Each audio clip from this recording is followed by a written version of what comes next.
Hello students, welcome welcome to my YouTube channel NIC study centre. तो students, आज routine के according math और history की classes हैं। मैथ में तो एक लंबी फहरिस्त होमवर्क मिल चुका है आपको, बात हिस्ट्री की रह जाती है। हिस्ट्री की क्लासेज में हम भारत में राष्ट्रवाद पढ़ रहे थे। करंट में पिछले चैप्टर की बात करें तो यूरोप में राष्ट्रवाद पढ़ते हुए हमने कुछ टॉपिक को पढ़ा और कुछ को छोड़ दिया गया था। मेरे ख्याल से इटली में राष्ट्रवाद हम लोग पढ़ लिए थे। इटली का एकीकरण पढ़ लिए थे और जर्मनी का एकीकरण रह गया था। आज मैं उसी टॉपिक की चर्चा करूँगा। हाँ, इससे पहले आप इटली के एकीकरण में क्या सब पढ़े, एकीकरण किसे कहते हैं, एकीकरण होता क्या है, कैसे जगहों पर एकीकरण की ज़रूरत होती है, ये सारी बातों को आप ज़रूर अप टू डेट कर लेंगे माइंड में। इससे होगा क्या कि बाकी के टॉपिक जो जर्मनी का एकीकरण पढ़ाएंगे, इसमें बचे हुए टॉपिक जानने में आपको आसानी होगी और कुछ छोटी बड़ी बातों को खुद से भी जान पाएंगे। तो स्टूडेंट्स, आपको बताया जा रहा है जर्मनी का एकीकरण। आप ध्यान से सुनेंगे, इसमें सारे टॉपिक को ध्यान से सुने। जो इस भी नाम या पूरी कहानी जो आपको लगे कि नहीं ये नोट करके याद कर लेना चाहिए, उसे नोट भी कर लेंगे। चलिए हम पढ़ते हैं जर्मनी का एकीकरण। 1870 के पूर्व नॉर्डिक ट्यूटन प्रजातियों का देश जर्मनी अनेक छोटे बड़े राज्यों रजवाड़ों में विभक्त था। याद रखिएगा, नॉर्डिक ट्यूटन प्रजाति वहाँ रहते थे का देश जर्मनी अनेक छोटे बड़े राज्य रजवाड़ों में विभक्त था। विभक्त मतलब होता है बटा हुआ। यह सही मायने में एक राष्ट्र नहीं बल्कि जर्मन भाषी राज्यों का एक समूह था। एक्चुअली हुआ क्या था कि जर्मनी देश, पूरा जर्मनी देश तो नाम तो था, लेकिन ये एक देश नहीं हुआ करता। कई कई छोटे छोटे राज्य में, एक तो जर्मन वैसे ही छोटे देश हैं और वो भी कई टुकड़ों में बटा हुआ था। मतलब भाषा के आधार पर, कई जाति के आधार पर, भाषा के आधार पर अधिकतर समूह बटे हुए थे। इससे जर्मन कई टुकड़ों में बटा हुआ था। मोटे तौर पर जर्मनी लगभग 300 राज्य और प्रशासनिक इकाइयों में बटी हुई थी। मोटे तौर पर जर्मनी 3 भागों में विभक्त था: उत्तरी भाग, मध्य भाग और दक्षिणी भाग। उत्तरी भाग में पर्सा और सैक्सनी, मध्य में राइनलैंड और दक्षिण में बवेरिया जैसे राज्य प्रमुख थे। इन राज्यों में राजनीतिक, सामाजिक अथवा धार्मिक एकता नहीं थी। याद रखिएगा, उत्तरी भाग में पर्सा और सैक्सनी, मध्य भाग में राइनलैंड और दक्षिण में कौन, बवेरिया जैसे राज्य प्रमुख थे। इन राज्य में राजनीतिक, सामाजिक अथवा धार्मिक एकता नहीं थी। उत्तरी राज्य में प्रोटेस्टेंटों और दक्षिण राज्यों में कैथोलिक संप्रदाय बहुसंख्यक थे। कैथोलिक धर्म आप जानते होंगे, जो पोप के द्वारा उत्पन्न किया गया था। और प्रोटेस्टेंटों किसको कहा जाता है? प्रोटेस्ट शब्द यहीं से उत्पन्न हुआ था, यही जर्मनी से। प्रोटेस्ट मतलब होता है आंदोलन जो करते रहते, जैसे कि वो NRC वगैरह सब में नहीं लोग बैठते धरना पे, उसको प्रोटेस्ट। तो प्रोटेस्टेंटो, तो प्रोटेस्ट करने वाले लोगों को कहा गया प्रोटेस्टेंटो। और कैथोलिक धर्म कौन था? ईसाई, कैथोलिक ईसाई धर्म था, जिसका निर्माण, जिसका शायद संस्थापक पोप को माना था, या इसके प्रचार प्रसार अधिकतर पोप के द्वारा ही किया गया था। राजनीतिक दृष्टि से विखंडित होते हुए भी 1806 के पूर्व तक ये सभी राज्य पवित्र रोमन साम्राज्य के प्रति समान श्रद्धा की भावना से जुड़े हुए थे। हाँ, ये अलग अलग खंडित थे, लेकिन 1806 से पहले ये सभी पवित्र रोमन साम्राज्य में ये सब बटा हुआ था। डायट वहाँ जर्मनी में संसद भवन को कहते हैं। संसद जो अपने सबको देश में संसद भवन होता है ना, वो वहाँ डायट कहते हैं। डायट के द्वारा भी ये राज्य एक दूसरे से संबद्ध थे। संसद में 300 राज्यों के प्रतिनिधि भाग लेते थे वहाँ के संसद में, परंतु इनमें राष्ट्रवाद की भावना नहीं थी। जर्मन राज्यों पर फ्रांसीसी सभ्यता संस्कृति का गहरा प्रभाव था। मतलब जर्मन का खुद का कोई संस्कृति नहीं थी, ये फ्रांसीसी संस्कृतियों का यहाँ प्रचार प्रसार था। जर्मन राष्ट्रवाद का उदय कैसे हुआ? अब ये एक अलग टॉपिक पढ़ रहे हैं हम। इस टॉपिक में अभी जो पढ़े उसमें ये जानकारी हमें मिली कि एकीकरण होने से पहले जर्मनी का हालात क्या था। अब हम पढ़ रहे हैं कि जर्मन में राष्ट्रवाद कैसे पैदा हुआ या पनपा या जन्म लिया। तो जर्मनी में राष्ट्रवाद का उदय 18वीं शताब्दी के उत्तरार्ध में हुआ। इस समय जर्मनी में अनेक राजनीतिक चिंतक और बुद्धिजीवियों का प्रादुर्भाव, जिन्होंने जर्मन में राष्ट्रीय चेतना की भावना जगाई। ऐसे लोग में Stein, Gottfried, Kant, Fichte, Hegel, अंडर्ट, हम्बोल्ट और ग्रीम बंधु के नाम विशेष रूप से उल्लेखनीय है। मतलब इन बौद्धिकों ने मिलकर के वहाँ पर राष्ट्रवाद की भावना वहाँ के लोगों में जगाया। राष्ट्रवाद क्या होता है ये आप पहले पढ़ चुके हैं। स्टीन संवैधानिक राजतंत्र में विश्वास करते थे। गॉटफ्रीड का मानना था कि सच्ची जर्मन संस्कृति उसके आम लोगों में निहित है, यह राष्ट्र की आत्मा थी। उन्होंने इसे वोल्क्जिस्ट नाम दिया था। और हर्डर के दार्शनिक चिंतन ने जर्मनी में सांस्कृतिक राष्ट्रवाद की नींव डाली। इसका तेजी से प्रसार हुआ और गॉटफ्रीड के से प्रेरणा लेकर ग्रीम बंधुओं ने जर्मन लोक कथाओं का संग्रह प्रकाशित किया। साथ ही 33 खंडों में जर्मन भाषा का शब्दकोश भी प्रकाशित किया गया। कांटे ने स्वतंत्रता का आदर्श प्रस्तुत किया। फिक्टे उग्र राष्ट्रवाद का समर्थक था, उसने फ्रांस विरोधी जर्मन राष्ट्रवाद पर बल दिया। हिगेल ने ऐतिहासिक द्वंद्ववाद की व्याख्या की तथा राज्य से सर्वोच्च सत्ता की कल्पना की। मतलब ओवरऑल कुल मिला के वहाँ के ये बौद्धिक लोगों ने ये किरदार निभा करके वहाँ के लोगों में या जर्मनी में राष्ट्रवाद को पैदा किया। अब हम पढ़ते हैं अगला टॉपिक, नेपोलियन और जर्मन राष्ट्रवाद का विकास। फ्रांसीसी क्रांति के बाद नेपोलियन बोनापार्ट के युद्धों ने जर्मनी में एकीकरण की प्रक्रिया का सूत्रपात किया। आप जानते हैं नेपोलियन बोनापार्ट के बारे में अलग से भी पढ़ चुके हैं। उन्होंने जब अपने अधीन में कर लिया था जर्मन को, तो वहाँ के जर्मन के लोगों की आंखें खुली कि हमारी कमजोरी का फ़ायदा आज ये दिन आ गया कि हमारी कमजोरी की वजह से विदेशी ताकत हम पर राज्य कर जाते हैं। मतलब इसका मतलब ये हुआ कि नेपोलियन बोनापार्ट के आक्रमण ने वहाँ जर्मनी में राष्ट्रवाद की भक्ति की या राष्ट्रवाद की जो है भावना जागृत कर दी। नेपोलियन ने पवित्र रोमन साम्राज्य को समाप्त कर जर्मनी के छोटे छोटे राज्यों को मिलाकर 1806 में 39 राज्यों का राइन राज्य संघ स्थापित किया। चलिए याद रखिएगा, 300 राज्य में बटा हुआ था, आप शुरू में पढ़ चुके हैं। इसे मिलाकर नेपोलियन ने कितने राज्य में बनाया? 39 राज्य में, जिसको जर्मन राइन राज्य संघ कहा। यहीं से क्वेश्चन भी याद रखिएगा कि जर्मन राइन राज्य संघ का निर्माण किसने किया? तो नेपोलियन बोनापार्ट ने। कब? 1806 में। उसने प्रशासकीय, सामाजिक और आर्थिक सुधार भी किए। इससे जर्मनी राज्यों में एकता की भावना बढ़ी। साथ ही नेपोलियन के आक्रमणों से हुई आर्थिक क्षति और प्रतिष्ठा को जो ठेस जर्मन को लगी, उन्होंने फ्रांस विरोधी भावना जागृत हुई। इस प्रकार नेपोलियन ने चाहे अनचाहे जर्मन राष्ट्रवाद को बढ़ावा दिया। मतलब ये हुआ कुल मिला के कि नेपोलियन बोनापार्ट तो जर्मन को मतलब अपना अधीन करना चाहता था, लेकिन चाहे अनचाहे किसी वजह से वहाँ के लोगों में जो इस बात को, इस मीमांसा को जागृत करने वाले कि राष्ट्रवाद क्या होता है, अपने राष्ट्र की सुरक्षा कैसे करता है, विदेशी ताकत कैसे हम पर गुलामी करता है, ये हमें नौकरशाही के अंतर्गत रखते हैं, इन सभी बातों की, इन सभी भावनाओं को जागृत करने वाला चाहे अनचाहे में जागृत किसने किया? नेपोलियन बोनापार्ट ने। अब सुनते हैं वहाँ के एक चांसलर थे मेटरनिख, उनकी प्रतिक्रिया के बारे में। ये एक अलग टॉपिक है। मेटरनिख की प्रतिक्रियावाद क्या था? वियना कांग्रेस में मेटरनिख ने जर्मनी को ऑस्ट्रिया के अंतर्गत शक्तिहीन संघ राज्य के रूप में रखा। और मेटरनिख के बारे में आप जानते हैं, ये ऑस्ट्रिया के चांसलर थे। चांसलर मतलब होता है वहाँ का प्रधानमंत्री। जर्मनी में रूढ़िवादी व्यवस्था स्थापित की गई और 1819 में कार्लसवाद के आदेशों द्वारा प्रेस और प्रकाशन पर कठोर नियंत्रण लगाया गया। विश्वविद्यालयों पर नियंत्रण रखने के लिए पर्यवेक्षक बहाल किए गए और पाठ्यक्रमों और धार्मिक संस्थाओं पर नियंत्रण लगाया गया। कक्षाओं और गिरजाघरों में गुप्तचर बहाल किए गए। इन सब का उद्देश्य उदारवादी विचारधारा और राष्ट्रवाद को बढ़ने से रोकना था।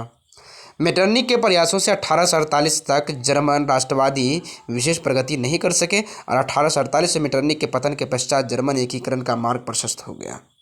मतलब कि ऑस्ट्रिया, ये याद रखिएगा, क्या कहते हैं, इटली हो या जर्मनी हो, दोनों के एकीकरण का मुख्य बाधक था ऑस्ट्रिया। और ऑस्ट्रिया के भी कौन व्यक्ति? तो ये जो चांसलर थे मेटरनिख, ये सबसे बड़ा बाधक था। मेटरनिक चाहते ही नहीं थे कि यह जर्मनी का एकीकरण हो और उसमें एकता आए।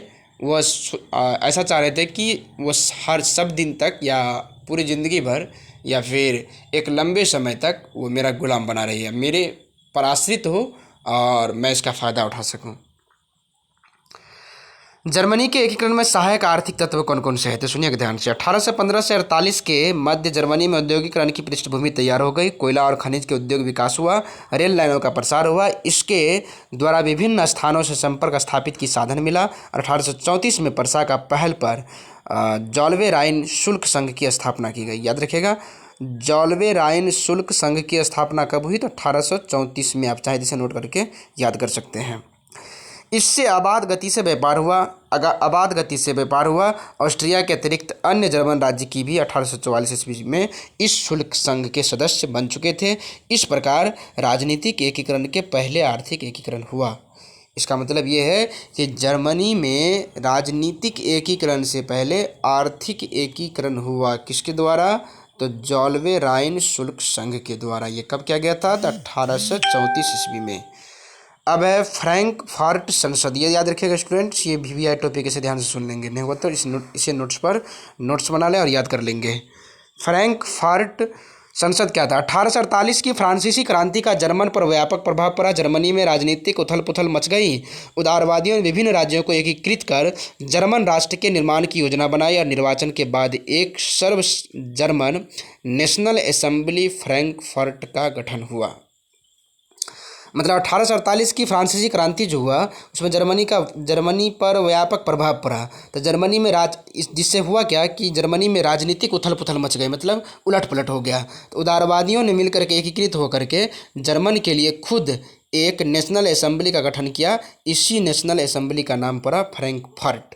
18 मई 1848 को ये स्थापित किया गया था। चलिए इसके बारे में याद रखेंगे। इस संसद में कुल 831 निर्वाचित प्रतिनिधि थे। ये डाटा सब याद रखेंगे, नहीं इसे नोट कर लें। असेंबली में संविधान की रूपरेखा बनाई गई थी। इसके अनुसार जर्मन का प्रधान एक राजा को बनना था जिसे संसद के नियंत्रण में काम करना था। जर्मनी का एकीकरण उसी के नेतृत्व में होना था। असेंबली में जब प्रसा के राजा फ्रेडरिक विलियम चतुर्थ के समक्ष यह प्रस्ताव रखा गया, उसने इसे स्वीकार कर दिया क्योंकि वो ऑस्ट्रिया से खुला संघर्ष नहीं करना चाहता था। चक्कर था क्या कि सीधे तौर पर जर्मनी में कोई इतना बड़ा चेहरा नहीं था कि डायरेक्ट जो है उस संसद का कोई प्रमुख बन सकता। तो उन्होंने प्रसा के राजा फ्रेडरिक विलियम को जो है इसके लिए इनवाइट किया उसको, जो आप आइए मेरा प्रमुख बनिए। लेकिन विलियम चतुर्थ ये बनने को तैयार नहीं हुए। कारण था कि वह सामने सामने और सीधे सीधे ऑस्ट्रिया का खुलकर विरोध करना नहीं चाहता था। और ये विरोध ही तो था, अगर आप जर्मनी को साथ देते हैं इसका मतलब हुआ कि आप ऑस्ट्रिया का विरोध कर रहे हैं और ऑस्ट्रिया आपके खिलाफ हो जाते हैं। इसी वजह से प्रसा के जो राजा थे, राजा फ्रेडरिक विलियम चतुर्थ, इन्होंने यह प्रस्ताव अस्वीकार कर दिया क्योंकि वो ऑस्ट्रिया का खुलकर विरोध नहीं करना चाहता था। और कुछ दक्षिणी राज्यों ने भी प्रस्ताव का समर्थन नहीं किया। फलतः असेंबली भंग हो गई। जर्मन का एकीकरण नहीं हो सका इस बार। अगला है एकीकरण में बिस्मार्क का क्या योगदान रहा। स्टूडेंट्स, यही वो टॉपिक है जो आपको मोस्ट वीवीआई के तौर पर पढ़ाया जाएगा। सुनिए ध्यान से। फ्रेडरिक विलियम चतुर्थ की मृत्यु के बाद प्रसा का राजा विलियम प्रथम बना। वह राष्ट्रवादी था तथा प्रसा के नेतृत्व में जर्मनी का एकीकरण करना चाहता था।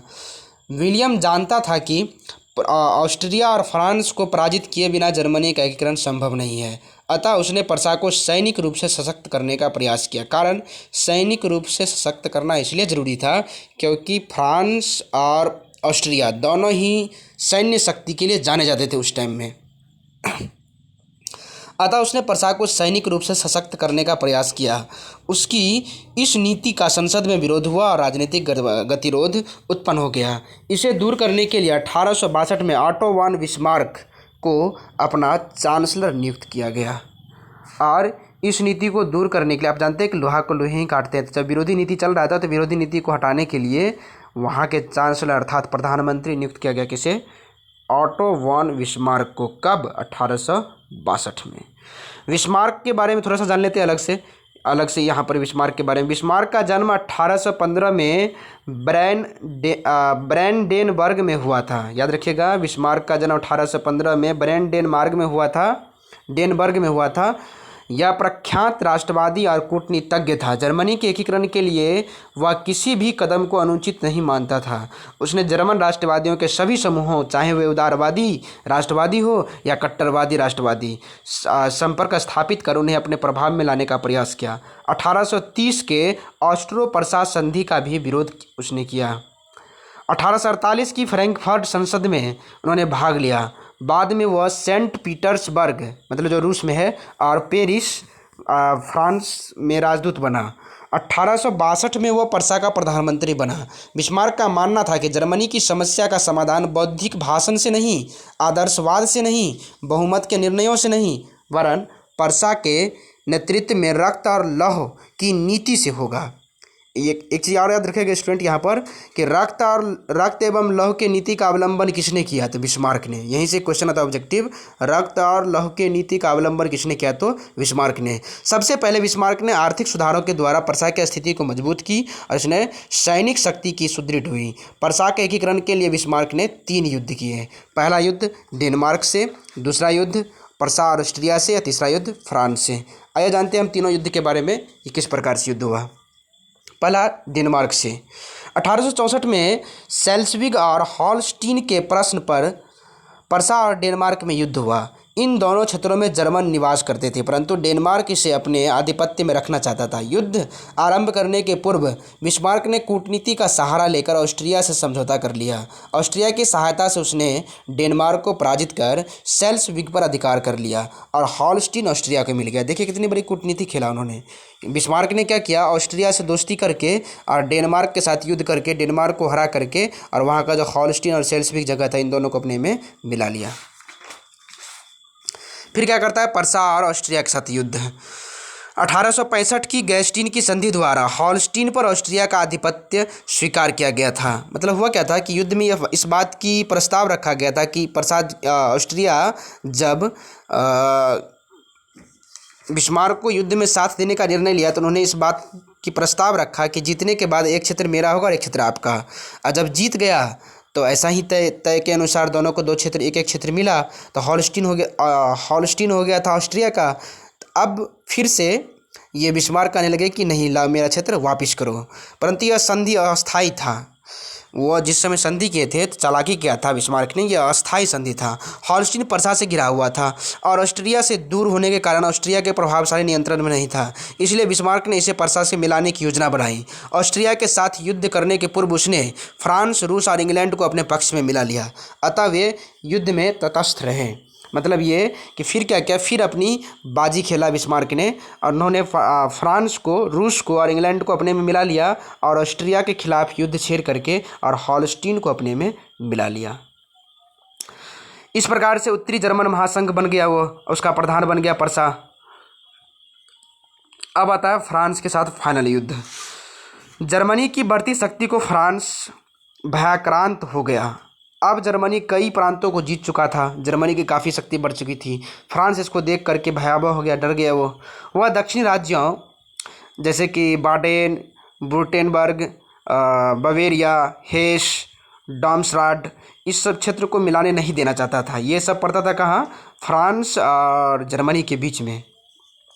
बिस्मार्क जानता था कि इन राज्यों से राष्ट्रवादी भावना उफान पर थी और युद्ध के भय से ये राज्य प्रसा में मिल जाएंगे। जर्मन एकीकरण के लिए फ्रांस से युद्ध आवश्यक था क्या कि ये सब क्षेत्र अभी कहीं नहीं, ना तो फ्रांस में ठीक से है ना तो जर्मनी में, जिन क्षेत्रों का नाम हमने लिया है। लेकिन यहाँ के लोग जरूर वहाँ से उबरना चाहते थे। वो फ्रांस की कूटनीति से और वहाँ के युद्ध से और वहाँ की जो है क्या कहते हैं, किचकिच की ज़िंदगी से वो बचना चाहता था।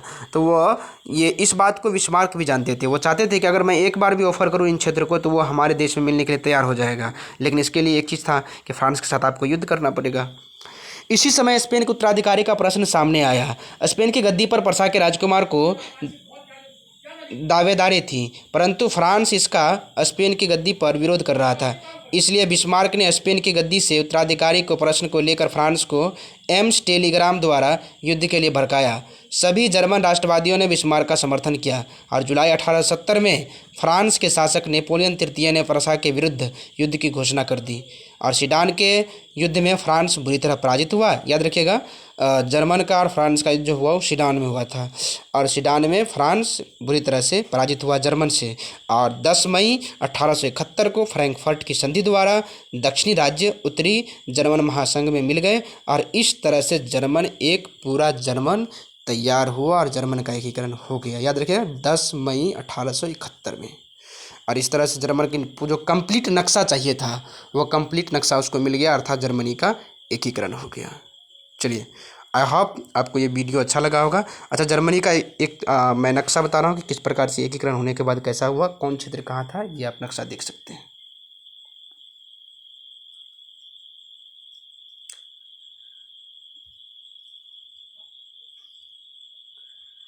चलिए, आई होप आपको वीडियो अच्छा लगा होगा और इसे ध्यान से सुने। हो सके तो इसका नोट्स बना लें, और इसमें जो पॉइंटेबल बात है या इसवी है उसे नोट करके ऑब्जेक्टिव के लिए याद कर लेंगे। तब तक के लिए टेक केयर, गुड बाय।